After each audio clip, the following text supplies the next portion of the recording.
Yo, hello, hello! What's up, what's up? Sa mga kamarites, ka-pawn shop ko dyan, ka-guys ko. Ako ulit ito, Beta Glassy. Kumusta na kayo? At kung bago ka pa lang dito sa aking channel na to at hindi ka ba nakasubscribe, uy, mag-subscribe ka na po kasi libre lang po yan.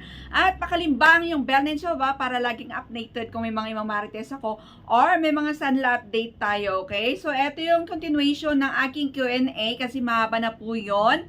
Ayan, so tuloy na natin. You know the drill, if you're new, you know the drill. Kung matagal ka na dito sa aking channel na to, charot, paano yun? Okay, so, start na natin. Galing kay LCC, Nikki, CN, shout out to you. Palaging nag-aabang ng update mo, ma'am. Yes! Salamat naman. At palagi ka rin nag-iwan ng bakas dyan sa or comment mo, okay? So, yeah, Merry Christmas and a Happy New Year to you. Ayan, so stay safe. Next is galing kay CC Angel Domex. Ayun, so sinagot na niya ako kasi parang similar kasi yung pagko-comment nung Angel at saka yung Algin. Yun, natanong ko siya last time sa aking Q&A, iisa pa lang tao nga siya nga pala. Ayun, so sabi niya, "Hi Kabsat, happy to see you again. Second account ko to Kabsat, Algin Collection. Waiting ko yung part 2. I've been watching your YouTube since last year pero di ako nakiki-interact ngayon lang, Kabsat." Oh, thank you. Ayun, so confirm. Ayun, so yeah. Next, eto na yung Algin. Okay, Kabsat, adding ko, account ko rin ito. Salamat naman po at nakasupport ang iyong dalawang account, okay? Ayan, so pagpasensya nyo na ako kung bihira ako makapag-share. Ayan, so alam nyo na yan. Alam nyo na yan, more on marites ako ngayon. Ayan, para may sahod si Inday at may pambili tayo ng alam nyo na, ang mahal na ng mga ginto ngayon. Literal na ginto, ang presyo ng ginto, parang hirap bumili. Kaya yan yung mga sinasabi ko noon, kung matagal ka nang nanonood sa akin, kung nag-start ka kahit pa 1 gram, magkaano ng presyo ngayon, di ba? Mahal, kahit yung mga lightweight talaga na 0.5. Grabe, 0.5 lang. Hindi na nila binebenta ng per gram, per piece na. Ayun, napakamahal. Ayun. So next is galing kay Mirasol Vizcaya. Hello, shout out to you. Ma'am, try mo nga po mag-ask sa Hong Kong settings Cartier dyan sa pinagsasanlaan mo. Ayun. So, try ko po next time, but based on my experience, wala pong specific na Cartier, HK, settings, kung ano pa yan na settings, at saka mga brand name nung mga alas natin pag sa pawn shop sees, okay? Ayun. Kung ano yung carats nung alas mo, 18 carats, 21, 22, 24, 16, 18, 12, 10. Ayun. Kung magkaano yung nakaset na standard appraisal nila sa mga pawn shop, yun lang po yung ibibigay sa iyo na appraisal. Walang specialized na Hong Kong settings, Cartier, at saka yung mga branded name ng mga alas na yun, wala po. Ayun. Okay? Kaya kung ang habol mo po is for investment, just go for solid gold. Ayan. Huwag ka nang bibili ng may mga palamuti kasi once na dito sa atin is ang inaano lang nila is more on solid gold. Pag may mga palamuti yan, ayan, is nababawasan pa yung timbang, binabawasan, nililes nila yung weight ng solid gold mo sa mga nakalagay na stones at saka kung ano-ano pa sa mga laas natin na yan, okay? Ayun, and kung branded naman talaga yung alas mo na Cartier, like Malahart Evangelista na nabili mo na, let's like magkano per gram yan, pag i-compute parang umabot na 10,000 per gram or more or less. Pag yung Cartier brand talaga na alas na yan is pagdalhin mo sa pawn shop dito sa Pinas is don't expect na makukuha mo yung yung mataas rin na appraisal nung Cartier na yan, na yung as in branded siya na Cartier. Hindi po. Kung 18 carats yan, same lang din sa local na 18 carats na basta kung ano yung paano ko ba explain kung magkano yung appraisal nila sa 18, yun lang po yun, okay? Walang special. Kung gusto mong dalhin yan or ibenta yan, dalhin mo po sa mga jeweler, ayun, yung mga, alam mo yun, yung mga artista, yung mga, basta yung mga ganon. Pag sa pawn shop, don't expect po, mababa po talaga, ayan. And, try mo, pag nasa ibang bansa ka, or lumilibot ka, or tourist ka, like yung nagtutor, try mo, kasi marami namang mga pawn shop din sa mga iba't ibang bansa, try mo pa-appraise doon, baka doon mo makuha yung mataas na appraisal nung branded jewelry mo na yan, okay? Ayun, kasi na-try ko yan, alam mo yun, yung binili mo siya na Fendi, yung mga ganyan, pero iba yung presyo ng mga yan eh. Pero pagdalhin mo sa pawn shop, same lang din sa mga standard na 18 carats, okay? Ayun. So, yun lang. So, based on my experience, hindi ko alam sa iba kung nakukuha nyo ba kung yung alas nyo na yan is Dior, yung mga Chanel, yung mga Fendi, na yung brand talaga na binili mo as in yung mga alas ng mga Giaman na yan is kung nakukuha nyo ba is mataas. Basta ganun, pa-comment below na lang sa mga naka-experience. At eto pa talagang tinataran ako ng katanungan ni Sis Merasol. Kainis minsan ng appraiser talaga dito sa Cebuana. Di marunong yon. Nakausap ko, Hong Kong settings, Cartier ito. Parang ano, lahat na lang yung, kasi yung mga sinashoutout ko is yung mga nag-comment sa mga latest na vlog ko, which is nandun pala siya. Kaya yung mga sinagot ko kanina is siya pa rin ito, ha? And so I think this whole video is for Sisi Mirasol. Are you watching?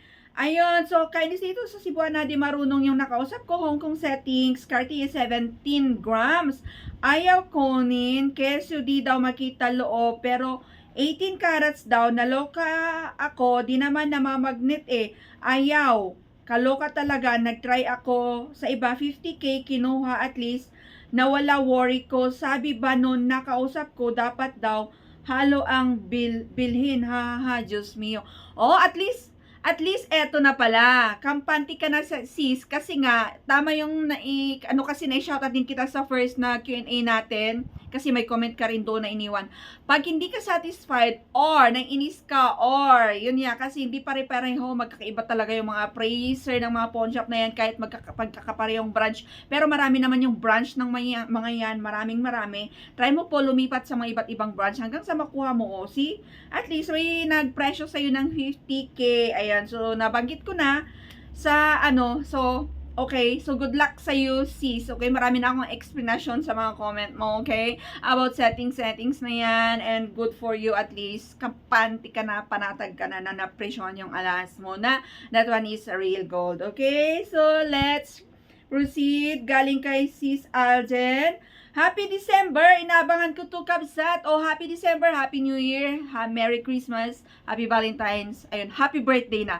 Siyempre, mag-change yung taon, mag-change, oh my God, maradagdagan ulit yung edad natin. So, Happy Birthday ulit, OMG. Ayun, so thank you for stop supporting me. Andyan ka pa rin. And sis Ellen Pilar, shout out to you. Hello po, shout out. Thanks for sharing. Ayun, so thank you din po sa panunood. Next is galing kay Nikki. Siyempre, yung mga ka-pawn shop ko, ayan. Sa mga nagtataka kung bakit parang same lang yung aking nasa shoutout. Siyempre, sila po kasi yung nag-iiwan ng comments sa baba and yung mga experience nila about sa mga jewelries nila, sa love date nila. So, sila rin po. At least, magkakaiba naman yung mga sinishare nila, okay? Ayan, so, Nikki CN, salamat po sa update. Thank you din po, sis. Ayan. Bago ba tong comment mo na to, sis Algin? Nagtry ako appraisal sa Palawan, mababa ng 1K ang bigay sa akin. Kumpara sa Cebuana, nakakilala ko na yung appraiser kasi sinasabi ko sa Cebuana, sa kakilala ko yung appraisal nito sa Palawan, ganito for sure. Tatapatan nila yan eh. I-try nyo kasi sa akin, it works. Okay, kung machika ka, ayun, so it works din naman yan talaga pag nakikipagchikahan ako pag walang masyadong tao kasi 'di ba minsan is grabe yung pila. Syempre no time na makipagchikahan pero pag walang tao and may kakilala ka and di naman sila busy, pwede ka pong magtanong, ganyan, okay? Ayun, so pwede kang mag-suggest, pwede mong chikahin kasi may mga generous staff, generous, may mga mababait naman na staff ng mga pawn shop na pwede nilang isagad or bigyan pa ng higher appraisal yung alahas mo na yan. Kasi yung mga binibigay naman sa atin na appraisal is hindi po yan sagad. Okay, hindi po yan sagad. Ayan, kasi hindi nila ibibigay ang sagad. Siyempre, pag isasagad nila yan, tapos hindi mo tutubusin, walang matitira sa kanila. Paano sila kumikita? Kaya doon kumikita yung mga pawn shop, okay? May mga kita yung mga yan. Kung wala silang kita, di nabankrupt na lahat ng pawn shop. Ayun, so mga ilang percent lang po yung mga binibigay na presyo ng mga lahas natin, okay? So next is galing kay K-Drama Links. Hello po, saan po makakabili ng gold alahas na per gram dito sa Baguio? Planning to invest, sana po mapansin. Hello K-Drama Links. Ayan, so I think ngayon ka lang manood sa aking vlog. So marami na akong na-share dito sa Baguio. Pag bumibili ako, pag gusto mo ng program is Mapangkangay BHF Gemline dito Session Road or Ijay SM. At may mga pa-auction pa yan talaga na at least nagpo-promo sila. Makakabili ka po ng per gram. And kahit naman po sa mga pawn shop, pag may mga nag-auction sale sila, may mabibili ka pa doon na per gram talaga na at least cheaper. Yun nga lang, yung mga yan is pre-love items na po. Yan na po yung mga subasta, okay? Hindi na po brand new, pero pag sa Gemline and sa Gemline niya, 'di ba? Sa BHF, ayun, may mga brand new po talaga doon, which is higher price naman, okay? Sana po napanood mo ito para makabili ka rin sa mga aking na-share kasi dyan lang ako bumibili, okay? Next, galing kay Daisy K. Shoutout to you. Maba na ulit ating vlog na to, Ayun, 3,790 K18 solid gold Palawan first timer. Mo sis Daisy, napakataas naman ng 3,790. Ayan, so possible po kasi tumaas po ang ginto talaga ngayon and baka maganda-ganda po yung alahas mo na yan kasi ganun po pag tingnan nila na parang it's like quite new yan. Ayun, mataas po yung binibigay nila yan. Kaya kahit first time more mo talaga pag yung mabait or tama lang talaga ng staff is ganun po dapat ang pag-appraise at pagbigay ng mga appraisal ng mga baguhan pa lang na magsanla. Kasi po yung iba is, ewan ko ba't ganun, para silang, alam mo yun, parang sila yung may-ari ng pawn shop minsan pag nag-appraise sila, ganun. Basta, dami ko nang na-experience na ganyan. So, congrats, nakuha mo ang mataas na sanla update dyan sa Palawan. Ayan, so nakapa-comment naman si Arlene Narvasa. Wow, laki mo na sanla, ma'am. Oh yes, malaki nga, So, parang mabilis na ako magsalita kasi mahaba na itong video natin para hindi kayo maumakaniyak. Next is galing kay Cherry. Pag may record ka, onti-onti lang nila dagdag taas sanla, tapos kahit mataas na gold, sasabihin may yupe, may gas-gas na kaya babaan nila appraisal. Una sanla ko bago alahas, 3,000.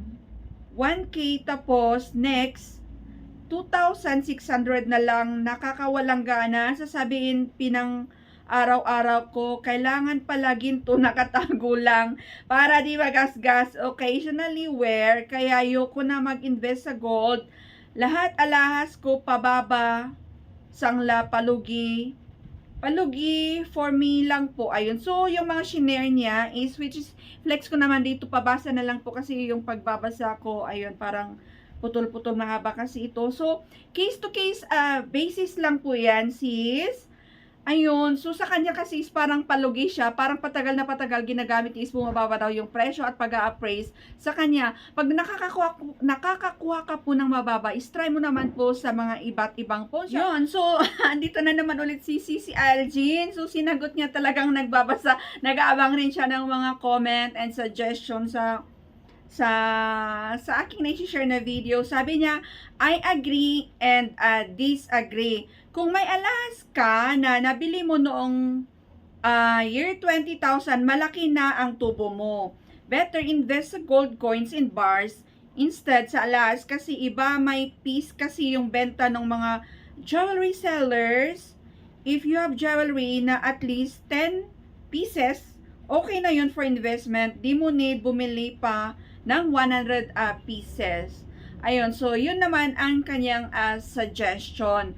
Ayun, so yes, kung ikaw nga lagi yung sinasabi na kung ikaw yung talagang nag-invest many years ago, yun yung kumikita ka. Pero pag ikaw yung nag-start pa lang and yung mga last ngayon is napakamahal, and napakamahal ngayon, and sa pawn shop is di ba bira sila magtaas, ala naman kasi na biglang magtaas rin kasi yung mga brand nyo ngayon kasi sa market is pag nagtaas grabe, parang libo. Syempre sa pawn shop is ano lang, hundreds lang, magtatas man sila is hundreds lang, utay, ayun. So yeah, case to case basis, and thank you mga sisi sa inyong mga suggestion, yung mga input nyo about sa mga pag-invest sa mga last, okay? Ayun, so hindi ako expert, nag-share lang ako kung ano yung mga na-experience ko, mga sanla update ko, na-share ko para ma-update kayo, and basta hindi ako eksperto, okay? Ayun, so na-share ko lang kung ano yung mga konting kaalaman ko at natutunan ko rin sa inyo, okay? Ayun, so next is galing kay Kagura Duterte. Sagot niya ito. Ayun, so sagot niya or comment niya ito. Depende talaga sa appraiser. Last June, yung 18 carats Damascus ko na loose lock, tinanggap si Buwana, 3,800. Tinubos ko, tas nung August, sinangla ko ulit, babae naman na appraiser ang tanggap, 3,200 lang na lang. Tas pinatubos ko sa Palawan kasi kakilala ko na yung mga tao doon, 2.3% lang interest compared sa Cebuana na 4%. Ganon na ginagawa ko sa Cebuana. Isasangla ko, tas mapatubos kay Palawan sangla ulit sa 2.3 interest. Yes, no? Yan ang kagandahan sa Palawan. Ayan, okay? So, hindi ito sponsored, hindi ko wala kong inaano kasi may ganun pala sa Palawan. Bagong discover ko yan pala na pag ikaw ay hindi mo matubos yung alahas mo na sinanla mo sa Cebuana, is pwede kang makipag-usap sa Palawan Pawn Shop. Sila na po ang magtutubos para sa'yo. Parang ililipat sa pawn shop nila yung alahas mo sa mababang rate. Ayun, sa mababang rate. And nagtanong ako dyan parang may isa ka pang free na isang buwan na free yung interest, something like that. Ayun, so ang gagawin dyan, of course, sasamahan ka, hindi yung ibibigay sa'yo, or hindi sila yung mismo kukuha, hindi po kasi bawal po yun, bawal daw po yun. Parang strategy nila, ayun, parang, kanya-kanyang strategy yan ng mga pawn shop. Ewan ko kung pwede bang, kasi nabanggit na natin, pero I think, open naman to all, kasi hindi naman sikreto, yun nga lang, hindi sila pwede na mismo kukuha sa alahas mo. Parang sasamahan ka with the money, ganun. Ayun, so, tama yung sinabi mo na depende yan talaga. Pwede mong ibalik sa 3,800 kung sino yung nag-appraise dyan. Tingnan mo, pag matanda mo yung pangalan sa resibo or yung mukha, pwede mong dalhin ulit. I think same pa rin or tataasan pa niya kasi many times ko na yan ginagawa, di ba? Kasi nagrarant din ako sa inyo, nagagalit din ako minsan sa aking vlog, di ba? Pag hindi ko nakuha yung, bakit ganito yung appraisal? And then pag hindi ako nakontento talaga within a week, babalikan ko talaga. Ayun. So thanks for sharing. Ayun. So, last na to, mahaba na ito, OMG, parang 20 minutes na naman ito. Galing kay Rondi Ries. Shout out to you, Sir Rondi. Bakit po yung sing-sing ko na 7.2 grams, 3,200 per gram ang sanla, tapos yung bracelet, 17.27 grams, 2,800 per gram lang ang sanla. Pareho naman sila, 18 carats, parehong good condition. OMG, na experience ko na yan. Sir, try mo i-check yung resibo mo kasi depende talaga yan sa appraiser kasi baka yung 2,800 mo na yan na 17.27 is baka ang pag-appraise niya is 14 carats. Yes! Baka 14 carats po yung pag-appraise niya kasi po, hindi siya, yung mga appraiser, hindi sila nagbe-base sa stamp. Kasi yung stamp naman is pwedeng sa lock lang, Kasi tinitest nila yan, pinagdumadaan yan sa mga acid test, at saka kung ano yung mga way nila mag-appraise ng mga alahas is, pag lumabas sa mga sa mga kagamitan nila, yung ginagamit nila na mag-appraise, pag lumabas na ang uri ng alahas mo na yan is 14 carats, is yun yung ibibigay na rate dyan sa alahas mo. Kasi yan yung suspecha ko, kasi sobra po yung difference ng 2,800 sa isa mong 18 carats na 3,200. Na-experience ko na yan, na-check ko na lang yung resibo ko. How come na this one is Syempre, wala, hindi mo magagawa. Pero pag dadalhin mo yan sa ibang pawn shop, doon mo makikita na 18 carats yan talaga. Depende talaga yan sa appraiser na nakaupo, okay? So, kung kampante ka naman at nabili mo talaga yan na 18 carats, nothing to worry about it. It's just that yung appraisal, yung nag-appraiser, yung nag-appraise yung staff, okay? Kasi hindi mo naman siya ma-blame or hindi mo siya maaway kasi yun yung lumabas sa kanyang pagtitest, okay? So, nothing to worry if alam mo naman na 18 carats yan talaga kasi na-experience natin yan. At saka sa iba pa. Okay? So yeah, that's it for today's vlog. You know the drill. Sana nagigets yung haba-haba kasi ang binibilisan ko para hindi kayo mabagot. Ang kasi, ang haba ng mga nyo ngayon. Hindi lang isang ang haba-haba na talaga yung mga sinishare nyo experience. Parang nag-uusap na rin tayo, nagmamaritesan na rin tayo. Ayun, kaya tumatagal ang ating Q&A. Sagot mo. Ano yung nilalagay kong dito? Sagot mo. Tanong ko. Ganun. Ay, sarot. So that's it for today's vlog. Thanks for watching. You know the drill. Bye-bye. God bless. Bye!